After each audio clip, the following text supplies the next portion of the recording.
പുളിങ്ങോം ശ്രീ ശങ്കരനാരായണ ധർമ്മശാസ്ത്ര ക്ഷേത്രത്തിന് ടൗണിൽ നിർമ്മിക്കുന്ന പ്രവേശന കവാടത്തിന്റെ അടിസ്ഥാന ശിലാസ്ഥാപനം നടന്നു. This news is brought you by Padinjath golden diamonds, Cherupuzha, Alakode, Padiyottuchal. പൗരാണിക പ്രസിദ്ധമായ പുളിങ്ങോം ശ്രീ ശങ്കരനാരായണ ധർമ്മശാസ്ത്ര ക്ഷേത്രം പരശുരാമനാൽ പ്രതിഷ്ഠ നടത്തപ്പെട്ടതാണ്. ശ്രീ ശങ്കരാചാര്യകാലത്ത് നിലനിന്നിരുന്ന ക്ഷേത്രത്തിന് പുളിങ്ങോം ടൗണിൽ നിർമ്മിക്കുന്ന പ്രൗഢഗംഭീരമായ പ്രവേശന കവാടത്തിന്റെ അടിസ്ഥാന ശിലാസ്ഥാപന കർമ്മം നടന്നു.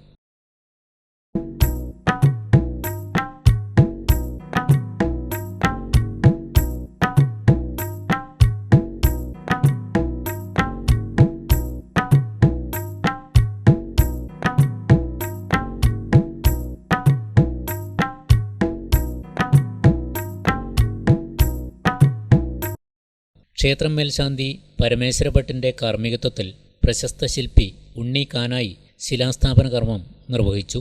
ക്ഷേത്രം രക്ഷാധികാരി കുടിയിൽ കൃഷ്ണൻ നമ്പ്യാർ, കുഞ്ഞിക്കണ്ണൻ പെരിങ്ങേത്ത്, ക്ഷേത്രം president Sunil Ambileri, secretary Muraleedharan Thalappulath, treasurer KP Venu, മറ്റ് ഭാരവാഹികളായ രാജീവൻ തകിടിയൽ, സന്തോഷ് കൃഷ്ണൻ, മുൻകാല ഭാരവാഹികൾ, മാതൃസമിതി ഭാരവാഹികൾ, ചെറുപുഴയിലെ ആദ്യകാല ഹോട്ടൽ വ്യാപാരി R നാരായണ പൊതുവാൾ, ഇതര ആരാധനാലയത്തിലെ ഭാരവാഹികൾ തുടങ്ങി നിരവധി വിശ്വാസികൾ ചടങ്ങിൽ പങ്കെടുത്തു.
ഏറെ കാലത്തെ ആഗ്രഹത്തിൻ്റെ ഒരു തുടക്കം ഇന്ന് സാക്ഷാത്കരിക്കുകയാണ്.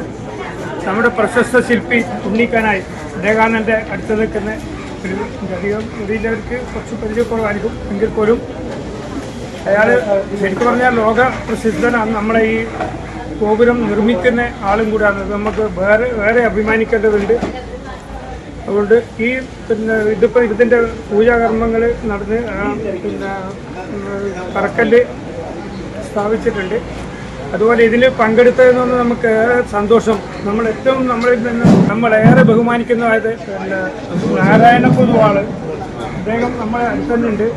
നമ്മുടെ എല്ലാ പരിപാടിയിലും ആദ്യ തുടക്കം അദ്ദേഹം നമ്മൾ വിളിക്കാറുണ്ട്, എല്ലാ കാര്യത്തിലും പങ്കെടുക്കാറുണ്ട്. ഇതുവരെ ഒരു കാര്യത്തിലും നമുക്കൊരു മോശം വന്നില്ല. അപ്പം അദ്ദേഹമാണ് നമുക്ക് ഇന്നത്തെ ശരിക്കും പറഞ്ഞാൽ ഒരു മുഖ്യാതിഥി പറഞ്ഞാൽ. അപ്പം നമ്മളെ ശില്പി തന്നെ ആ ജ്യോതിഷപ്രകാരം നോക്കിയപ്പം ശില്പി ഇദ്ദേഹത്തിന് തന്നെയാണ് കണ്ടത്. അപ്പം ഇദ്ദേഹം തന്നെ അത് പിന്നെ തറക്കല്ല് ചെയ്താൽ മതി എന്നില്ലാണ്, ആ മുഹൂർത്തക്കല്ല് ചെയ്താൽ മതി എന്നാണ് പറഞ്ഞത്. അങ്ങനെ അതുപ്രകാരമാണ് ഇന്ന് നമ്മളിത് ചെയ്തത്. അതുകൊണ്ട് ഇനി അങ്ങോട്ടുള്ള നല്ല ചെലവ് വരുന്നൊരു സംഭവമാണ്. അതുകൊണ്ട് എല്ലാവരും തന്നെ ഇത് ഏറ്റെടുത്തുകൊണ്ട് അവരവർ കഴിയുന്ന സഹായങ്ങൾ ചെയ്ത് ഈ ഉദ്യമത്തിന് ഈ ടൗണിൻ്റെ ഒരു മുഖശേപ്പ് മാറ്റുന്ന രീതിയിലുള്ള ഒരു ഗോപുരം തന്നെയായിരിക്കും ഇത്. അതിൽ എല്ലാവരും പങ്കാളികളാവുമെന്ന് മാത്രം മത്സരത്തിനോട്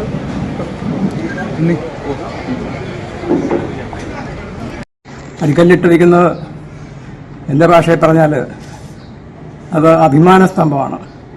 ക്ഷേത്ര സംസ്കാരം നിലനിന്ന് കാണാൻ ആഗ്രഹിക്കുന്ന ഒരു ജനസമൂഹം ഇവിടെ ഉണ്ട് എന്നുള്ളതിൻ്റെ ഒരു അടയാളവും കൂടിയാണ്. ഇത്രയും കൊല്ലം 55 കൊല്ലമായി അമ്പലം പണി തുടങ്ങിയിട്ട്. പക്ഷേ ഇപ്പോഴും പടിഞ്ഞാറ് ചെല്ലുമ്പം ഇവിടെ അമ്പലമുണ്ടോ എന്ന് സംശയം പറയുന്ന അനവധി ആൾക്കാരുണ്ട്. അങ്ങനെയുള്ളവർക്കും ബസ്സിൽ പോകുമ്പം ഇവിടെ ഒരു ക്ഷേത്രമുണ്ട് എന്നുള്ളതിൻ്റെ ഒരു അടയാളം, അഭിമാനസ്തംഭം എത്രയും വേഗം പണി തീർന്ന് അതുകൂടി കാണിക്കുക. ക്ഷേത്രം തന്ത്രിയുടെ അനുമതിയോടെയാണ് ക്ഷേത്രകവാടം നിർമ്മിക്കുന്നതെന്നും ദ്വാരപാലക ശില്പവും വ്യാളീമുഖവും ഉൾപ്പെടുത്തി കോൺക്രീറ്റിലാണ് കവാടശില്പം ഒരുക്കുന്നതെന്നും ശില്പി ഉണ്ണീക്കാനായി പറഞ്ഞു. കോൺക്രീറ്റിലാണ് ഈ ക്ഷേത്ര കവാടം ഒരുങ്ങുന്നത്.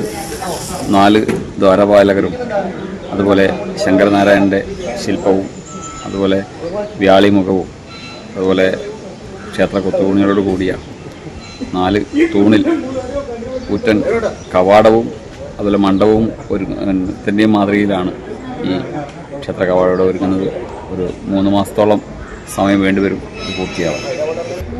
മറ്റ് ക്ഷേത്ര കവാടങ്ങളിൽ നിന്ന് വ്യത്യസ്തത എന്ന് പറയുന്നത് ഇതിൻ്റെ ഉയരത്തിൻ്റെ കാര്യത്തിൽ തന്നെയാണ്. അതുപോലെ 4 തൂണിൽ ചിത്രത്തൂണിൽ ഇത്രയും വലിയൊരു ക്ഷേത്ര കവാടം ഞാൻ എൻ്റെ ജീവിതത്തിൽ ആദ്യമായിട്ടാണ് ചെയ്യുന്നത്.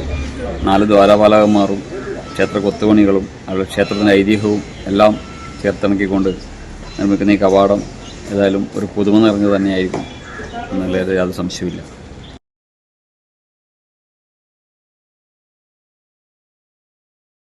നിങ്ങൾ സ്വർണ്ണാഭരണങ്ങൾ വാങ്ങുമ്പോൾ വഞ്ചിതരാകാതിരിക്കാൻ ജാഗ്രത പാലിക്കുക. 2023 ഏപ്രിൽ 1 മുതൽ സ്വർണ്ണ പരിശുദ്ധി ഉറപ്പുവരുത്തുന്നതിന് കേന്ദ്ര ഗവൺമെന്റ് ആഭരണങ്ങളിൽ HUID നിർബന്ധമാക്കിയിരിക്കുന്നു. 100% ആഭരണങ്ങളും HUID മുദ്ര ചെയ്ത മലയോര മേഖലയിലെ ഒരേയൊരു jewellery Padinjath golden diamonds, Cherupuzha, Alakode, Padiyottuchal, wholesale division, Thrissur.